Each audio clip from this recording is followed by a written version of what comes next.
नमस्कार दोस्तों। B are Gavai जो हमारे भारत के चीफ जस्टिस हैं, उनके ऊपर किशोर सिंह ने जूता फेंककर अपमानित किया और जब उसको कोर्ट से बाहर लेके जाया जा रहा था, तो उसने कहा, हम सनातन धर्म का अपमान नहीं सहेंगे। इसका तात्पर्य क्या है? ये उसके मस्तिष्क में चल रही उथल पुथल का परिणाम हो सकता है। लेकिन क्या हमारे देश की सरकार कुछ एक्शन लेगी इस पर? क्योंकि बात तो ये है कि अब तो न्यायालय पर ही हमला हो रहा है, और जब न्यायालय के चीफ जस्टिस पर ही हमला होगा तो न्याय की बात कौन करेगा, या न्याय के लिए कौन बोलेगा? प्रकरण जो भी रहा हो, क्या फैसला था क्या नहीं था, इसका तो नहीं पता, इसके बारे में जानकारी नहीं है। लेकिन क्या ये मर्यादित है? देश की सर्वोच्च न्यायालय के न्यायाधीश पर जूता फेंकना सरासर अपमान है, देश का अपमान है, देश की न्याय शक्ति का अपमान है। दूसरी ओर द्रोण के डर से पूरा यूपी में खौफ मचा है। कारण अनपढ़ों की भरमार है हमारे यूपी में। दूसरा कारण, सरकार चाहती नहीं कि ये पढ़ लिख करके आगे बढ़े। क्यों? कि वो फ्री की रेवड़ी बांटने में जुटी हुई है, और कोई भी व्यक्ति जिसका पेट आसानी से भर रहा होगा वो मेहनत करना क्यों चाहेगा? और सरकार तो चाहती यही है कि हम इनको रेवड़ियाँ बांटते रहें और मुफ्त खोर बनाएं, इनको फ्री का खाने की आदत डालें, और ये साले अपंग हो जाएं, ये काम के लायक ना रह जाएं, ये सिर्फ दूसरे की मुंह की ओर देखें कि भैया कब खाना दे रहे हो मुझे। ये स्थिति पूरे यूपी, बिहार और बहुत बड़ी जनसंख्या जो भारत की है वो मुफ्त की रेवड़ी पर ही निर्भर कर रही है। 80 करोड़ का जो आंकड़ा सामने आता है कि 80 करोड़ लोग देश के ऐसे हैं जो फ्री के राशन पर टिके हुए हैं। इसी वजह से इनको वोट बैंक भी माना जाता है। इसी प्रकरण में परसों की बात है, रात के समय एक राहगीर अपने ससुराल जा रहा था जिसका नाम हरिओम वाल्मीकि था। उसको लोगों ने घेर लिया और चोर समझकर उसको प्रताड़ित करने लगे। फिर मौके पर पुलिस आ गई। उसने मौके की नज़ाकत देखी, उस बंदे से पूछताछ करी। उसने बताया कि सर, हम अपने ससुराल जा रहे हैं और हम कोई चोर वोर नहीं है। फिर पुलिस को भी यह महसूस हुआ कि हाँ, ये बात सही है, और उसने लोगों को बोला कि हाँ भैया, जाने दो से, ये एक राहगीर है, ये अपने ससुराल जा रहा है, कोई चोर वोर नहीं है। लेकिन पुलिस ने रात के 12-1 बजे का जो भी समय रहा हो, अपना पूरा फर्ज ना निभाते हुए इतना कहकर चली गई कि अब भीड़ इसको घर जाने देगी। लेकिन भीड़ ने उसको इतना प्रताड़ित करा, पुलिस के जाने के बाद इतना मारा, उसका कोई ऐसा अंग नहीं बचा था जहां उसको मारा नहीं गया। और इसके बाबत उस हरिओम वाल्मीकि नाम के व्यक्ति की मौत हो गई। तो सवाल फिर वही उठता है कि न्याय के लिए किसके पास जाया जाए? प्रशासन यानी पुलिस प्रशासन वहाँ पे मौजूद थी। उसने ये टाल कर वहाँ से चली गई कि भैया तुम लोग इसको घर जाने दो, ये बंदा ठीक है, ये कोई चोर वोर नहीं है। लेकिन वो ये नहीं समझी कि भीड़ के पास है, इसको यहाँ से सुरक्षित निकाल देना ही बेहतर है, क्योंकि हमारे देश में गीदड़ों की फौज इकट्ठी हो रही है, और जो देश के भले के लिए तो नहीं, लेकिन हाँ, बुरे के लिए ज़रूर आगे आएगी, अपना स्वार्थ देखेगी, और दूसरे को, अगर खासकर वो निचले तबके का इंसान है, तो उसके साथ ये बर्बरता करने में बिल्कुल भी पीछे नहीं हट रहे हैं। बहुत सारी घटनाएं हम देख चुके हैं। वहीं दूसरी ओर सेम यही प्रकरण एक दूसरे जिले में भी हुआ था। ये घटना तो रायबरेली की थी, जो हरिओम नाम के व्यक्ति की बात हम कर रहे थे। दूसरी घटना भी कोई कहीं की थी, जहां पर कोई शुक्ला जी थे, जिनको ऐसे ही लोगों ने पकड़ लिया चोर समझ के ही। हालांकि उन लोगों ने पुलिस को इन्फॉर्म करा कि सर, हमने एक चोर पकड़ा है। हालांकि थोड़ा बहुत मारपीट भी करी उनके साथ, लेकिन पुलिस आई तो पुलिस ने उनका बचाव किया। चूंकि ये शुक्ला जी थे, चूंकि ये सवर्ण जाति के थे। उसके बाद बात सवर्ण जाति की नहीं है, लेकिन जो व्यक्तियों ने इनको पकड़ा था वो तो निचली तबके के या ओबीसी ही थे। उन्होंने क्यों पुलिस को याद किया? वो भी तो चाहते हैं इनको पीट-पीट कर इनकी हाल बुरा कर देते। लेकिन नहीं, उन्होंने न्याय संगत, तर्क संगत जाने की सोची। उनको पता है कि अगर कुछ घटना हो रही है, हमारे देश का कानून है, प्रशासन है, वो इसको आगे तय करेगा क्या करना है। और यही काम जो रायबरेली में हुआ, ठीक इसके उल्टे हुआ। वहाँ प्रशासन पहले ही आई थी। प्रशासन के कहने के बावजूद भी उन लोगों ने ये बात नहीं मानी। उस बंदे को मौत के घाट उतार दिया, इतना मारा कि उसकी जान चली गई। तो क्या ये किसकी जिम्मेदारी बनती है? पुलिस प्रशासन ने तो 4-5 अफसरों को, एसओ समेत 4-5 अफसरों को निलंबित कर दिया। ये तो जाहिर सी बात है और होता ही रहा है। जब भी कोई बात होती है, निलंबित कर दो जी। निलंबित करना तो बहुत आसान सी बात है, लेकिन क्या उसकी जान वापस ला सकते हैं जिस बंदे को मार डाला गया है? या अब जो बंदे कथित तौर पर आरोपी हैं, उनके साथ क्या किया जाएगा? क्या ये पुलिस सुनिश्चित कर पाएगी? क्या उनको भी सजाए मौत दे पाएगी? सवाल ही सवाल हैं दोस्तों। समय अब ये बिल्कुल नहीं है कि आप किसी पर भरोसा कर सकें। समय तो यही है कि सब लोग इकट्ठा हों, सामने आएँ और अपने ऊपर किए हुए जुल्म का बदला खुद लें।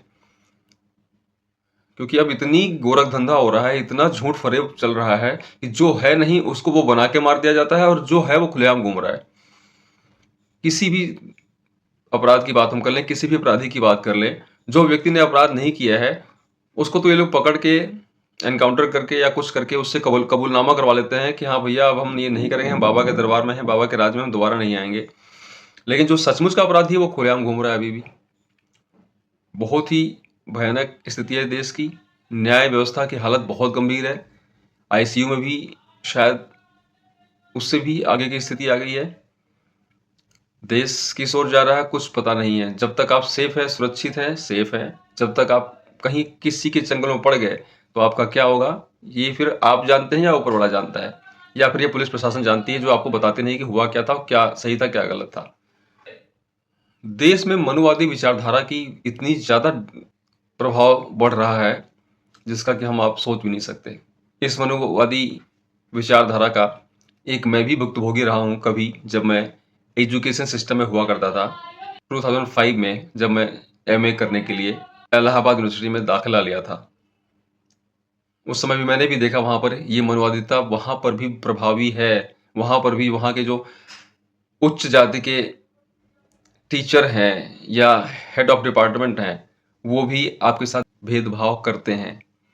ये मैंने खुद झेला है, लेकिन मुस्कुराकर टाल दिया मैंने, क्योंकि मुझे वहाँ से डिग्री लेनी थी। वहाँ के शायद ही मेरी गलती रही हो, शायद ही मेरी गलती रही हो उस समय, कि अगर मुझे उस समय मैंने आगे बढ़ करके इससे लड़ाई करी होती, इस व्यवस्था से लड़ा होता, तो शायद कुछ लोगों का भला हो सकता था। लेकिन उस समय जो मन में हमारे आया, हालाँकि मैंने उस साल के बाद फिर मैंने त्याग दी थी एजुकेशन, वहाँ से मैंने पढ़ाई छोड़ दी थी, कि मुझे पता था कि आप कुछ नहीं कर पाएँगे, करना चाह करके भी।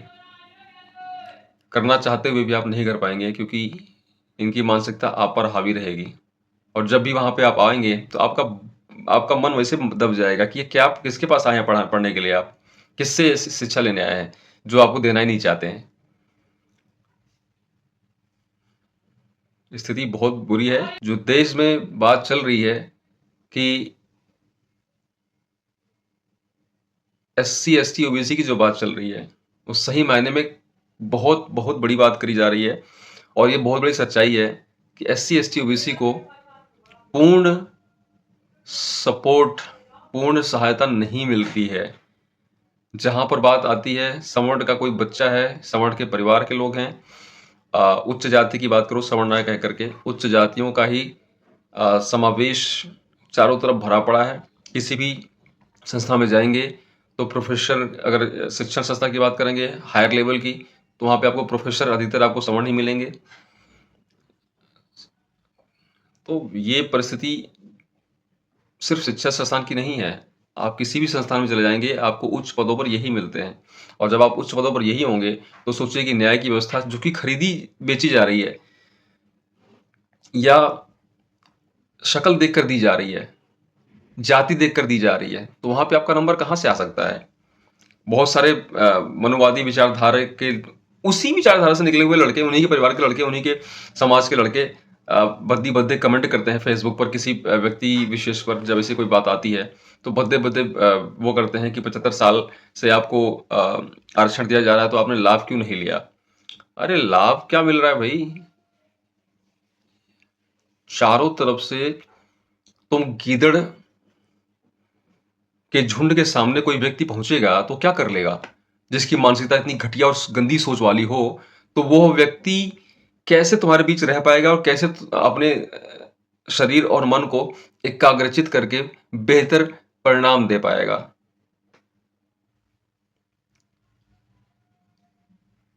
देश को सोचना चाहिए, लेकिन किसको बोलूँ सोचने के लिए? अब देश वैसा रहा ही नहीं सोचने के, जितने भी इस समय हमारे शीर्षस्थ व्यक्ति हैं, जब वही नहीं सोचेंगे, और खासकर राजनीति में तो इतना लड़ाव हो रहा है, इतना लड़ा रहे हैं लोग एक दूसरे को, वोट बैंक के चक्कर में देश को छिन्न भिन्न कर दिया है। वोट बैंक की राजनीति इतनी घटिया हो चुकी है इस समय देश की, कि मत पूछिए कि क्या कर रहे हैं ये लोग। देश वोट के नाम पर, हम कभी फिल्मों में देखा करते थे कि अपनी माँ बहन तक को नहीं देखते, और आज ये वही स्थिति आ गई है कि अपनी माँ बहन को नहीं देख रहे हैं।